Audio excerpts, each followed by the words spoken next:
पर विश्वास पूर्ण हो, भरोसा दृढ़ हो तो क्यों ना, क्यों नहीं मिलेगा। शिव महापुराण की कथा कहती है, भगवान शंकर का संवाद कहता है, सती मैया आंखों में जल भर कर रो रही है कि मैं ये 5 दिन 7 दिन जो मैं आपसे दूर रही, उसका मेरा कारण क्या है, मैं क्या पाप करी, मैंने कौन सा पाप करा।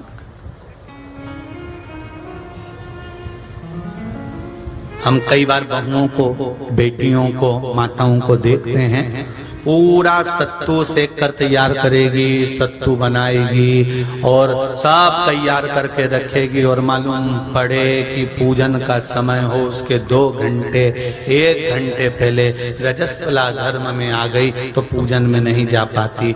आखिरी में उसको बड़ा पछतावा होता है, दिल दुखता है, हृदय दुखता है, तो फिर वो पूजन में नहीं पहुंचती। व्रत भी रखा, कुछ नहीं खाया, पानी तक नहीं पिया, व्रत पूरा करा, हरतालिका तीज का व्रत पूरा करा, हरियाली तीज का व्रत पूरा करा, पर व्रत का पूजन करने का जब समय था तब भगवान से दूर हो गई, भगवान से दूर चली गई, रो रही है, आंख में आंसू, मैंने क्या कर दिया, और 2-4 घंटे का था, आराम से पूजन कर लेती मैं, भगवान को रिझा लेती मैं, पर नहीं पहुंची।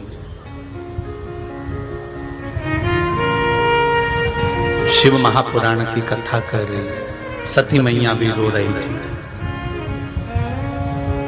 7 दिन माता सती के पूर्ण हुए और जब 8वें दिन भगवान शंकर को जल चढ़ाया तो 8वें दिन माता सती आंख में आंसू भर कर बैठी थी शिव मंदिर के अंदर, शंकर की आराधना में, शिवलिंग की पूजन में। शंकर भगवान प्रकट होकर कहते हैं, सती तू रो क्यों रही है, क्या हुआ, मैं 7 दिन आपको जल नहीं चढ़ा पाई। शिव जी कहते हैं, सती तू जानती नहीं है, तेर से पहले तेरा ही एक अंश उमा के रूप में प्रकट हुआ था, इसलिए लोग मुझे उमापति भी कहते हैं। क्या कहते हैं? उमापति। तेर से पहले एक अवतार तेरा हो चुका था, वो उमा बनकर तू प्रकट हो चुकी थी, उस समय पर तूने मुझसे वर मांगा था, याद कर सती। सती कहती है, मुझे कुछ भान नहीं हो रहा कि मैंने उमा बनकर तुमसे क्या मांगा था। मेरे पूरे विश्व की माताओं से निवेदन, इस कथा पर जरा ध्यान दीजिएगा।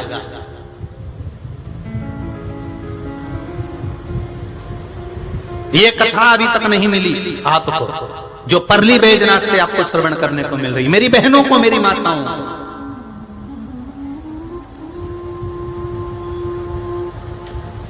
जितने आस्था पर सुन रहे हो, जितने फेसबुक यूट्यूब पर सुन रहे हो, बड़े ध्यान लगाकर सुनना।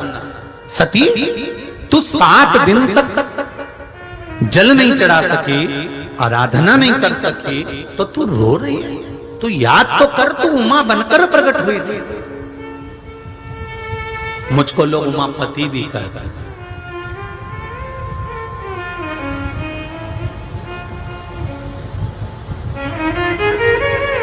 मिलना कठिन है। कहीं कहीं ऐसे पेड़ होते हैं जिसमें 6 पत्ती लगती है, कहीं कहीं में 7 लगती है, किसी में 8 लगती है, पर मूल वो है कि 3 पत्ती के बेलपत्र में 5 पत्ती मिलना चाहिए।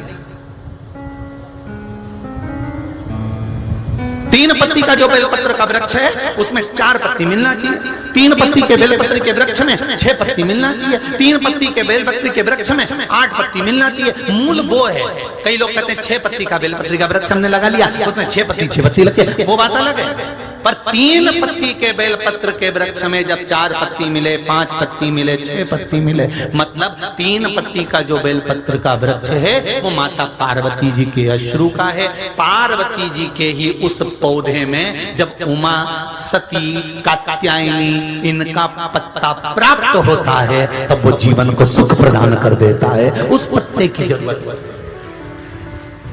और हम कितने चतुर हैं। किसी ने कह दिया 6 पत्ती का पौधा है तो उन्होंने कहा हमको 6 पत्ती का ही दो तुम तो। किसी ने कहा 7 पत्ती का बेलपत्र वाला पौधा, 7 पत्ती का बेलपत्र का पौधा दे दो।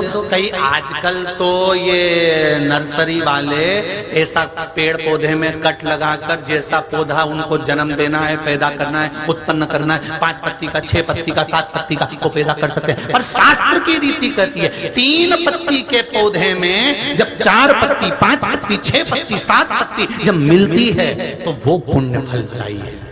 ये क्रॉस कर बनाई हुई नहीं।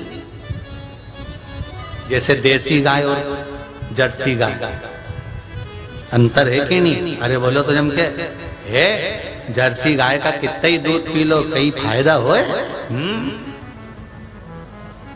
और देसी गाय का दूध पियो तो जैसी गाय जैसा ताजगी भी रहे, रोग मुक्ति भी रहे, और उसके जैसा निर्मलता का भाव भी आए। जो जर्सी का दूध पिए तो वो भी जर्सी हो जाए, तो उन्हें कहीं दिक्कत। और देसी देसी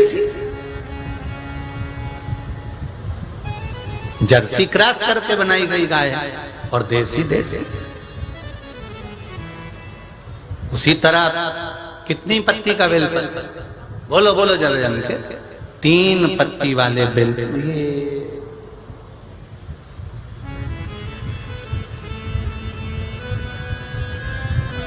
3 पत्ती का बेलपत्र। अब इस वृक्ष में, इस पौधे में अगर 4 पत्ती का मिल जाए, 5 पत्ती का मिल जाए, कहीं किसी किसी को मिलता है, ऐसा नहीं कि नहीं मिलता हो, किसी को 6 पत्ती मिल जाए, किसी को 7 पत्ती मिल जाए, तो फिर समझ लो कि आज मेरे को 4 पत्ती के रूप में सती माँ मिल गई है, 5 पत्ती के रूप में मुझे उमा माता मिल गई है, 6 पत्ती के रूप में मुझे माँ कात्यायनी प्राप्त हो गई है, 9 पत्ती के रूप में मेरी 9 देवियां प्रकट हो गई हैं।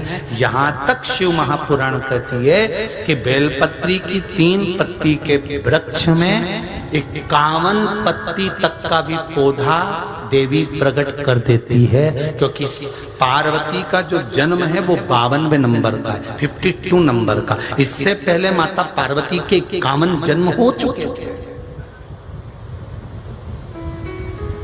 माता पार्वती 51 बार प्रकट हो चुकी थी। शिव जी के गले में जो मुंडों की माला है वो 51 मुंड की माला है।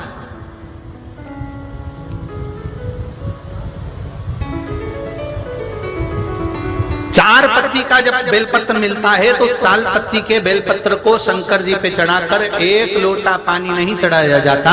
4 पत्ती का अगर बेलपत्र शिव को चढ़ाया जाता है तो 4 लोटा जल शिव को समर्पित करा जाता है। फिर उस बेलपत्र को उतार कर अशोक सुंदरी वाली जगह पर रखा जाता है। फिर वहां पर 1 आचमनी जल समर्पित करा जाता है। फिर वो 4 पत्ती के बेलपत्र को उठाकर नंदीश्वर के चरण के पास रखा जाता है। वहां 1 मूंग का दाना समर्पित करा जाता है। फिर उस बेलपत्री को लाकर घर में बरकत के रूप में रखा जाता है। तब वो लक्ष्मी बढ़ाना प्रारंभ करता है। कोई ऐसे ही क्रम नहीं हो जाता कि मिल गया और तुमने रख दिया, उसका क्रम अलग अलग है। 5 पत्ती का बेलपत्र, ऊपर जो जलाधारी टंगी होती है उस जलाधारी का स्पर्श कराया जाता है, शिवलिंग पर चढ़ाया जाता है। मात्र 1 लोटा जल 5 पत्ती के बेलपत्र पर चढ़ता है और 5 पत्ती का बेलपत्र दरवाजे पर खड़े होकर भगवान शंकर के गण भृंगी का स्मरण कर कर, श्रृंगी का स्मरण कर कर उसको लाकर बरकत में रखा जाता है। 5 पत्ती। 6 पत्ती का बेलपत्र मिलता है तो उसको नंदी पर पहले समर्पित कर कर फिर शिव के द्वार पर शंकर भगवान पर समर्पित किया जाता है। फिर 1 लोटा जल समर्पित कर कर 1 चावल का दाना चढ़ाकर उस बेलपत्री को लाया जाता है, बरकत स्थान पर रखा जाता है। 7 पत्ती का बेलपत्र मिलता है, उसका नियम अलग। 7 पत्ती के बेलपत्र को बेलपत्र के वृक्ष के नीचे ही शिवलिंग का निर्माण कर कर पूजन किया जाता है और वहां पूजन कर कर 7 पत्ती के बेलपत्र को शिव को चढ़ाकर फिर अपने घर में रखा जाता है।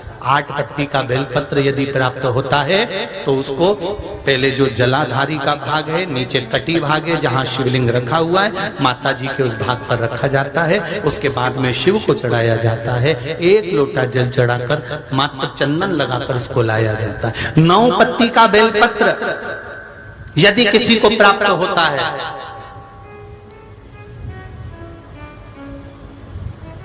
कभी मौका मिले ना तो देखो, अब सीहोर में कभी कथा हुई तो आपको 1 पत्ती से लेकर 21 पत्ती तक के बेलपत्र का दर्शन, 3 पत्ती वाले वृक्ष से ही जो पत्तियां प्रकट हुई हैं, 1 से लेकर 21 तक के पत्ती के दर्शन आपको सीहोर जब कथा रहेगी कभी तो ऑनलाइन कथा में हम खुद व्यासपीठ से दर्शन कराएंगे कि इतने पत्ती तक के भी बेलपत्र का दर्शन होता है। अभी 21 तक तो बाबा के पास पहुंच गई है, अब इससे आगे भी पहुंच जाएगी विश्वास।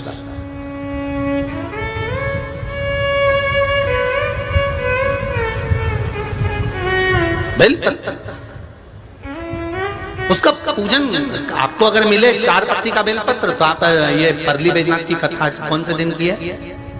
अरे बोलो जम के, तीसरे दिन की कथा लिख के रख लेना कि तीसरे दिन की कथा में हमने परली बैजनाथ की कथा में बताया था कि 4 पत्ती का बेलपत्र मिले तो तुरंत सर्च मारो और निकाल लो कि उसकी पूजन ऐसे करना है। 5 पत्ती का बेलपत्र मिल गया कहीं से तो उसकी पूजन ऐसे करना है। पर ये नहीं कि वो 6 पत्ती का बेलपत्र का पेड़, 5 पत्ती का बेलपत्र का पेड़ उसमें से तोड़ के लिया, नहीं नहीं, 3 पत्ती के बेलपत्र में अगर वो पत्ती मिली है तो फलदायी है, तो फलित है।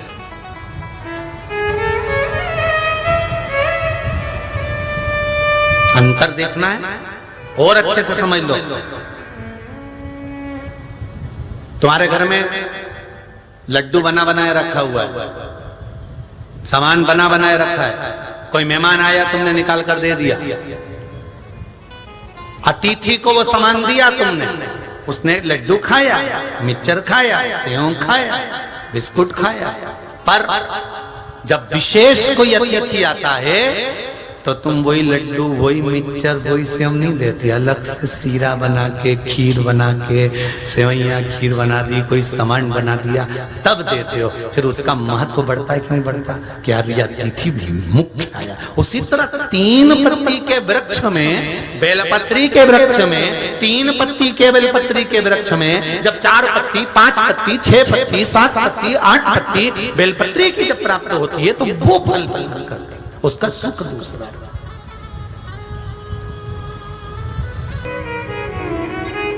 शिव सती, कौन? शिव, जम के बोलो, शिव के साथ सती, शंकर के साथ पार्वती, उमा के साथ महेश, उमा के साथ महेश। ये महेश्वरी वंश की जो उत्पत्ति का जो चरित्र है इसको कभी स्मरण करिएगा।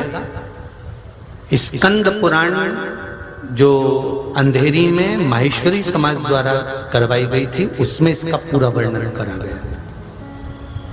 यूट्यूब पे डली होगी, 5 दिन की कथा बाकी थी, उसमें से निकालना, शायद 4थे दिन या 5वें दिन इसका पूरा वर्णन करा माहेश्वरी समाज की उत्पत्ति का।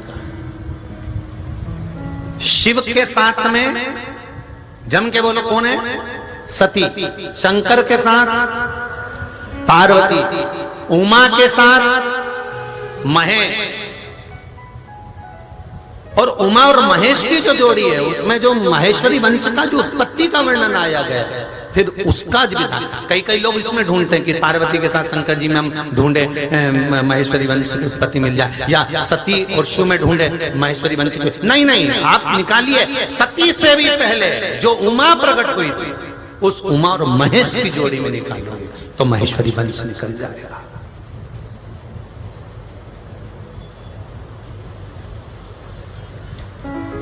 अब ढूंढ रहे हो पार्वती के वंश में, ढूंढ रहे हो सती के वंश में, तो वहां का मिलना वाला उमा महेश में।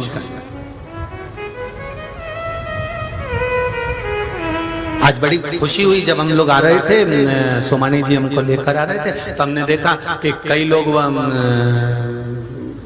क्या बोलते हैं उसको, चाय बांट रहे हैं, कहीं कॉफी बांट रहे हैं, कहीं बिस्कुट का पैकेट बांट रहे हैं। तो हमने महेश्वरी सोमानी जी से पूछा कि आज बड़ी कृपा है, तो गजब, आपके परली बैजनाथ के लोग भी बड़े भाव से सेवा कर रहे हैं। हाँ गुरु जी, ये लिंगायत संप्रदाय के लोग हैं, इन्होंने स्टॉल लगा रखा है और बड़े प्रेम से ये लोग उसको चाय कॉफी निःशुल्क मुफ्त में वितरण कर रहे हैं। मैंने कहा बहुत बाबा की कृपा है, धन्यवाद देता हूँ ऐसे सेवकों को जो अपने हाथों से, अपने हाथ से लुटा रहे हैं, अपने हाथों से कर रहे हैं, क्योंकि इनको मालूम है ये जितने श्रोता हैं शिव महापुराण के, ये बार बार नहीं आने वाले, बार बार नहीं मिलेंगे, ये तो भाव से आए हैं। और ये केवल साधारण श्रोता नहीं है, ये तो शिव के गण हैं जो मिल गए हैं, तो सेवा का मौका मिला। धन्यवाद देता हूं मैं सभी सेवादारों को, बहुत बहुत भाव से, बहुत भाव से जो सेवा महाराज। खूब कमाया कमाया कमाया कमाया, 7 दिन शिव महापुराण में लुटाने का मौका मिला है। जो आप लोग बाहर से आए हुए अतिथियों की जो सेवा कर रहे हो, चाय ले साफ, बिस्कुट ले साफ, खिचड़ी ले साफ, ले साफ, पोहा ले साफ, जो बांट रहे हो उसके लिए बहुत